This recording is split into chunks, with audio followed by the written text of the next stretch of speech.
สบายดีเด้อพ่อแม่พี่น้องเบิดสุขุสุคนเนาะก็ต้อนรับทุกคนทุกท่านเข้าสู่ซองคูคิวอีกเช่นเก่าเช่นเดิมพ่อแม่พี่น้องตอนนี้คูคิวเดินทางกลับบ้านเนาะก็ขอบใจหลายพ่อแม่พี่น้องที่คอยติดตามให้กำลังอกกำลังใจสำหรับอีพอได้ออกจากโรงพยาบาลกลับฮอดบ้านเป็นที่เรียบร้อยแล้วเนาะคูคิวบ่ได้กลับบ้านนำน้องชายกับอีพอเด้อคูคิวกลับโรงน้ำทาคูคิวก็ซื้อถังออกซิเจนฝากไปให้เรียบร้อยแล้วขอบใจอีกเทื่อนึงที่พ่อแม่พี่น้องเป็นห่วงเนี่ย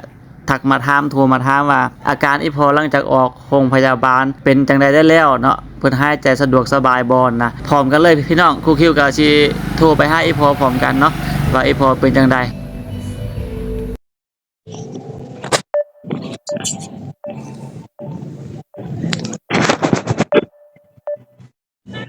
ลูกทำไมนี่แล้วอ้าวสบายดีสบีดาย สบายดีอารมณ์ดีอยู่มีเปื่อยๆแต่ว่า บ่ให้ยิ้มหรอกที่ให้นี่ โอ้ยพอก็ยังผลต่อเป็นจังไดอีพอโอเคอยู่อ่ะ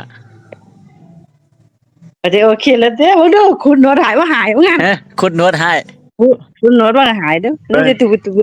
เอ้าคุณนวดให้ใช่ป่ะแม่นโอ้ย ลาเรื่องใช่ป่ะเป็นจังไดพุ่นน่ะมันคำมา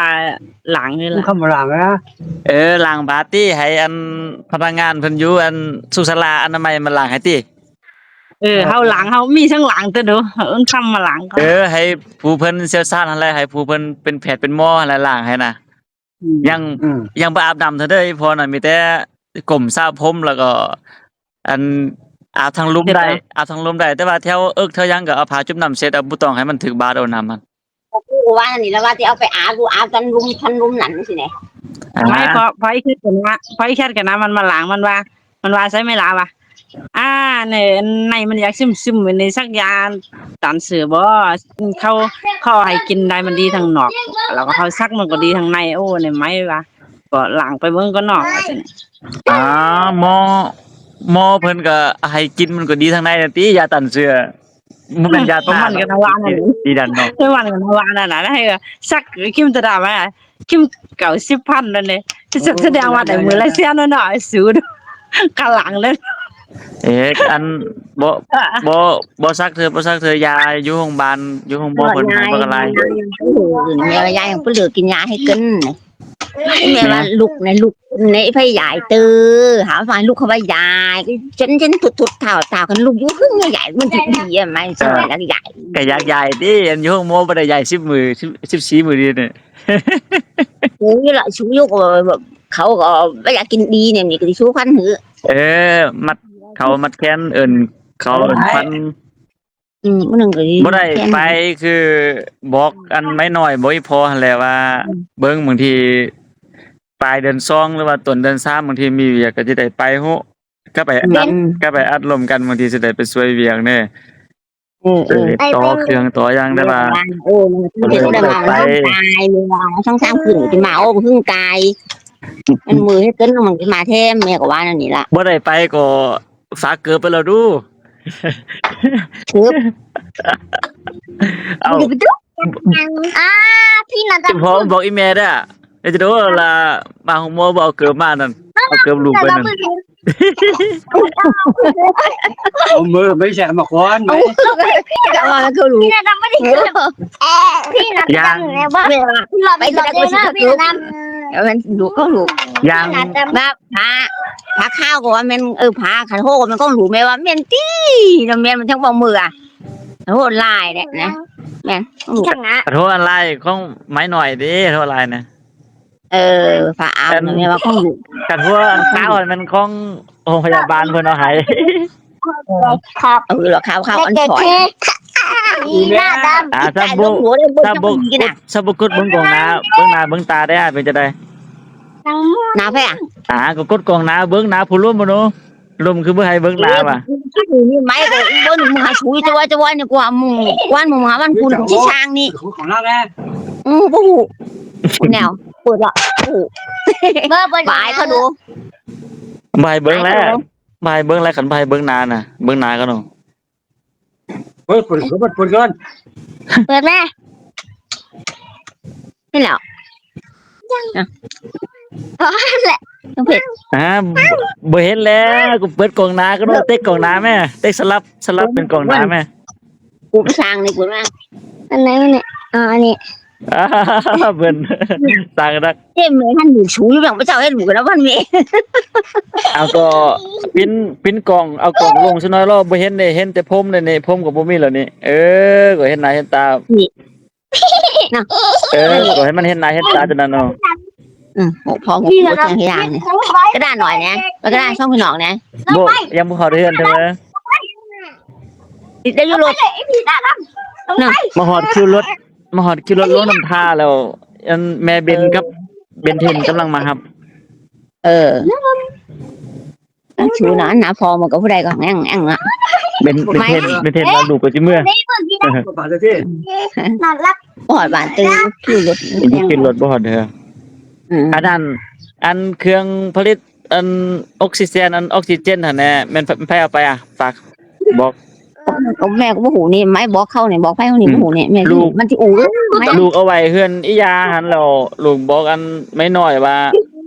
บอกเขามาเอาเด้อเพราะว่าลูกก็บู้เบอร์เขาได้ว่าไม่น้อยว่าโอเคซั่นนี่จักมันไผมาเอาว่ะ มึงบอกเข้าหรอกะบอกมึงเดินชั้นน่ะกะ เอาไป เดียวกับมึง เครื่องนั้นนี่อีแม่เอาจื้อเด้อจิบอกอีแม่ว่าอันบอกไม่น้อยเด้ออันเอาไปแล้วก็เบิ่งวิธีการใส่อ่านเบิ่งหั่นมันมีคู่มือเด้คันบ่เข้าใจก็ให้มันสอกเบิ่งอยู่ตาม YouTube หั่นศึกษาวิธีให้มันเข้าใจเวลาพอติดขัดหายใจบ่อิ่มมายามเป็นหวัดเป็นหยังหายใจบ่อิ่มมาก็สิได้ใส่สิได้เอาให้เราหายใจเด้อ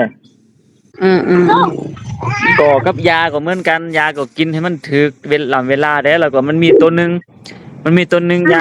ยาพ่นอันแบบตื่นเช้ามาแล้วพ่นอันนี้ตัวใหญ่จักหน่อยเปิดฟ้าออกแล้วก็อีพอฮู้แล้วแหละตัวอันใดอยู่ประมาณอมบุกเน่เปิดฟ้าออกแล้วก็ให้พออมดูดเข้าไปหายใจลึกๆแล้วก็มันจะผ่านเข้าไปในลำคอนี่ลูกก็บ่ฮู้ว่ามันยาหยังมันตันเสือหรือว่ามันยาขยายหลอดลมบ่จังซั่นแล้วก็หลังจากดูดเข้าไปแล้วก็จึงไปล้างหน้าแปรงฟันเท่านั้นอันนั้นมันเฮ็ดก่อนล้างหน้าได้ล้างหน้าเราเฮ็ดแม่นเฮ็ดแล้วไปล้างหน้าแล้วก็ จะก็ซื้อแต่เช้าก็มันวางให้ก็กินช่างหูแล้วจะมาเฮ็ดซื้อมันมีตัวหนึงอันตัวอันด้วยอ้ายเข้าใจมันมีตัวอันคือกอกยาหั่นอันนั้นแท้เอาไว้ติดตัวไว้อันเอาใส่ถุงให้พอหั่นแหละเอาไว้ติดตัวไว้เวลาหายใจบ่อิ่มก็เอามาสูบสร้างที่สูบคือสูบยาเนาะพอ เป็นคือหมอบอกหั่นแหละอันนั้นแน่แล้วก็สำหรับยาก็กินให้ถูกตามเวลาเด้อเด้ออีแม่ก็บอกแม่น้อยหั่นบอกแม่น้อยบอกอีพอหั่นเวลามันไม่มึงก็ให้ป้ากูไม่ใช่หูได้ยานะมึงให้ป้าไหนก็บอกแม่น้อยแนะนำแม่ยกเขาโดเวลาแม่น้อยบ่อยู่ก็ให้แม่ยกเขาบอกอีพอจังซั่นโนแล้วที่สำคัญที่สุดก่อนหน้านั้นเนาะเดี๋ยวนี้เมืองพาเรามีพายุพาสิแปลงยาให้กินก็จึงบอกแม่น้อยบอกอยู่เฮือนน่ะเนาะบอกคนอยู่เฮือนน่ะเนาะบอกก็ได้บอกตัวเนาะไม้หัวเฮ้ยกับรถกูติดขัดอยู่เมืองพาพุ่นแหนบุกูวานะโอ้อยากให้ทอดรถเดี๋ยวไม้เอ้ยใจเนี่ยมันหนีได้พุ่นนี่เป็นซะรถนะเป็นช่างรถติดญี่ปุ่นไปดิไม่จนช่างชิ้นชัยวานี่เอาข้าวเมืองรถติดญี่ปุ่นมาดิจริงได้แค่กังเลือกกูใหญ่ทอดจริงเกินจะไปให้ทอเขาให้ซะรถตึกหน่อยเขาค่อยแปลงเขาค่อยเบิ่งโอ้เจ้าสร้างแปลงเกินไม่หมดเงินผู้เอาถือโอ้ไปเลยแห่งนึงที่ดูผู้ถือโอ้ก็รถเท่ได้ให้จะสร้างเฮ็ดก็รถมันเท่ก็แปลงรถมันเท่ก็สอนกันมาแปลงเด้อผ้าทำมือคือแบบนี้ไอ้ก็มาสื่อเครื่องสื่อข้องเนี่ยตอนช่างหมดตังจ่างคนเลยแห่งก่อนนั่นแหละก็อีเมจะไปโทษไผได้ก็รถมันหาเพพอรถหาเพก็แปลงดูนี่ช่างมาเพแกไหมพวกของใหญ่เอามือไกลพอเพได้มือไกลเพนี่ก็เลยแห่งเถอะเรียกว่าตั้งก็ได้เจ้าบ่ต้องคิดหลายนะเจ้าเนี่ยให้เด็กน้อยเขาค่อยคิดเจ้าก็รถเขาค่อยคิดเจ้าผู้เฒ่าเราคิดบ่นึงจะเจ็บซั่นแหละมาของมอนนั่นแหละมันสิอึดใจนี่กว่านะไม่ลามันสิอึดใจนี่กว่านะมุ้งใจนึงได้ก็มันเงินได้ก็มันเงินมาได้จึงว่าหั่นแหละอีแม่ผู้เฒ่าอยู่เฮือนหั่นน่ะบ่ต้องคิดจังไรยังเด็กน้อยเขาค่อยเฮ็ดเขาค่อยคิดเขาค่อยตอกเด้อเจ้าคิดจังไรมื้อนึงเจ้าบ่สบายมาไปโรงหมออีกก็สิแม่นเด็กน้อยอีกบ่แม่นว่านั่นน่ะ เจ้า คิด บ่ ตั ต้ ว อง เป็น คิดจัง มือ ไรอยู่เฮือนน่ะผู้เฒ่าเนี่ยบ่ต้องคิดจังไรแหละ อืม โอ้อยากคิดนำเด็กน้อยลูกหลานนั่นแหละจึงพากันเจ็บพากันเป็นนั่น แม่ น่ะ นโอ้มือขายมือมือได้กันมาติดอยู่พุ่นแล้วอ๋อไอ้ขึ้นมาไอ้พอที่ได้กินยานั่นที่หูเรื่องนะได้บอกตัวเนาะ ก็โทรหาดูโทรศัพท์ก็มีนี่ มองหูแต่เนาะฟังหูก็กิน เบิ่งแน่ที่ จริงเลยใจอ่ะ เจ้าบ่ต้องไปคิดหยังนำเด็กน้อยนี่เขามีเขาใหญ่แล้วเขามีครอบมีครัวมาแล้วลูกชายลูกสาวผู้ใดก็บ่ต้องไปคิดจังไรคิดแต่เรื่องรักษาสุขภาพอีพ่ออีแม่หั่นเบิ่งอันที่สำคัญนี่บ่ต้องให้อยู่ใกล้ควันยาสูบเด้อพี่น้องบ้านใต้บ้านเหนือมา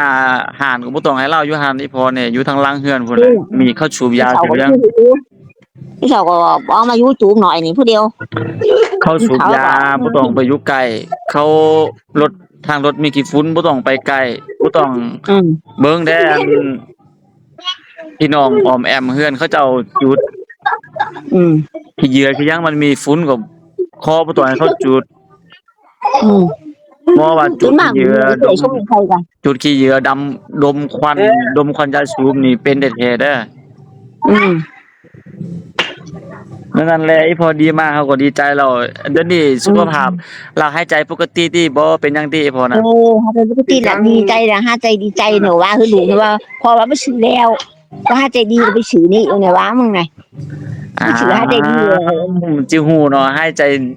ดีมื้อนี้บางทีอากาศมันบ่ดีหนาวบ่ร้อนบ่หายใจมันบ่เต็มปอดก็เอาใส่ละวะมีอยู่เฮือนหั่น อืม มันบ่ได้เสียเงินเสียคำาจังไดอันนั้นแหละลูกซื้อฝากไปแล้วเบิ่งไปแล้วก็ไปฮอดเราค่อยบอกแม่น้อยสอกวิธีเฮ็ดอันมันเอาฮู้ดอกแม่น้อยนี่ เสาตัวเปลี่ยนภาพนี่ อืม อืม เบิ่งอีพอด้วยไปได้ลมไปด้วยอีพอนั่นนี่ อ่ะ ป้าคุยเถอะว่าออกจากโรงพยาบาลมาก็บ่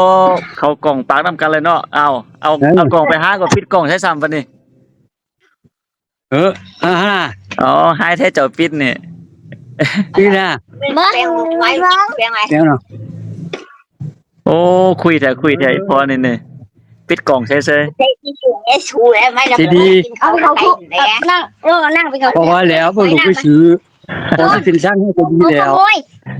ใจดีแล้วก็ดีแล้วแหละอันอื่นมันของนอกกายบ่ต้องคิดจังไรใจดีแล้วก็ดีรักษาสุขภาพหั่น เจ้าโจร เขาใช้นะเอาเกียรติพอเหมือน ไม่เงิน เล่านะว่าดีอยู่ไม่ใช่ห้าใจแกนใจช่างห้าใจมองด้วยใดเข้าก็คือให้เช่นนั้น ลงดิไปไป อัน ยังต่อ เบิ่งมืออื่นมือใดเป็นมือดีให้แม่จันตัดผมให้ได้เด้อ ตัดผมแทนหัวโดล้างอาบนำให้มันพร้อมแน่บ่ได้อาบน้ำ14มื้อแล้วนี่ เยี่ยมยุบไปชงหม้อเนาะเยี่ยมมือไปเนาะให้เจนนั่นเนาะมือไป มือไปเสด็จอาบเนี่ย เสียต่อ100ใส่ช่างเขาได้แล้วออกมาจากคุก บ่เอารถจักรมาได้ติ ไอเด็กรู้ เรียกบอดหานเจอ อยู่คิวรถถามแม่เบนกับเบนจามินมาครับ ให้หลุมมือได้ เมื่อวานนี้นอนอยู่เฮือนไอ้เสิร์ชไส้เนาะวันนี้ไอ้เสิร์ชไส้พานอนเฮือนแล้วหันมากกว่าค่ำไปฮอดพุ่นหา4 โมงแล้วนี่นอนอยู่เฮือนไอ้เสิร์ชไส้หันตอนเช้านี้ลาวกับอันเมียลาวก็มาส่งแต่เช้ามาฮอดดันยังบ่ทันเปิดเทื่อ ไม่ใช่อาฮักเนี่ย ไอ้เสิร์ชไส้อันผู้ไปให้พออยู่ห้องหมอเด้ลาวมาส่งนี่ใจดีสุด ดีใจล่ะอันนั้นแหละท่านลูกกินข้าวก่อนสั่งข้าวมาแบบนี้ยังบ่ทันได้กิน นั่ง ข้าว หัก เลย เนาะ เพราะก็นั่นแหละคือรู้ว่าหั่นแหละบ่ต้องไปอยู่ก่อนมันเสียงคือหมอว่าหั่นเวลามันหนาวก็อาบแต่ตอนเว้นอาบน้ำก็อาบน้ำอุ่นหั่น ถ้ามาสูงอยู่มันอยู่มาก โอเคเด้อพ่อเด้อยินดีมีแห้งแสดงรักษาสุขภาพ น้ำบ่ไง เรากินข้าวกัน กินดี โอเคดีแล้วก็ดีแล้ว โอ้มันคือมากโอ้ท่านอะไรก็มาก นะคะ ลูกที่เมาบนท่าน ทาน ท่านก็มานี่ไง พ่อหน่อยนะ ท่านนี่เขาท่านก็มานี่ไง เจอหน่อย ใครอ่ะ เขาท่านก็พายมาในหลุมนี่พายมาพอนี่ไง เป็นพวกพอเนาะเขาทานไม่ได้ ปันเรายิ้มมานี่เพราะ เราจะได้ อันเหลวเกิน ไผว่า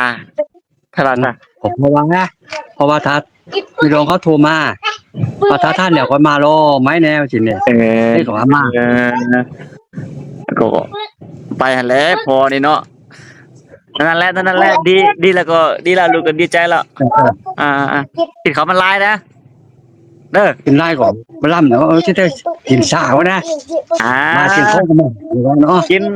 ให้แม่เฮ็ดอันแซ่บๆให้กินโอ เสียตรงนี้ช่างอ่ะไหม เสียไม่ตั้งก่อน ช่างมันใส่ มันสว่างได้พอ อยากกินยังว่าอีพ่ออยากกินยังก็บอกอีแม่บอกแม่ยกเขาแต่งให้กินโออยากกินลาบกินสากินยังก็บอกเขาแต่งให้กินโอ ที่มีลูกแน่มีเบิ้งชู้แน่แจ้งแน่มีก็ชื่อหมักอ้อชิมูกินชิมูกินชิมูปลา โอ้กินหมูปลาผมกินบ่แซ่บจังได๋ อ๋อเป็นชู้ขั้นของไอ้ชิไก่โอ้ไม่เอาปลามาตัวโลนึงหอรู้มากินข้าวกับลูกซั่นได้มั้ยกินข้าวกัน กินเลยมันกินพอหมดเที่ยวมาแล้ว บ่วันนี้มาบ่ทัน ต้องให้พลาด หายเป็นอย่างนี้ใจอุ่นไหมแก เนี่ยพูดหน่อยไหม ขอบคุณ เฮ้ย เฮ้ย เฮ้ย โอเคกินข้าวกันซั่นน่ะ เฮ้ยเบิ้งเบิ้ลนี่อยู่นี่ ยุกิ แล้วว่าโนโวนี่ ยุกิสมัชตะไอ้ยันฮิโมโตะ อยากกินมันหรอ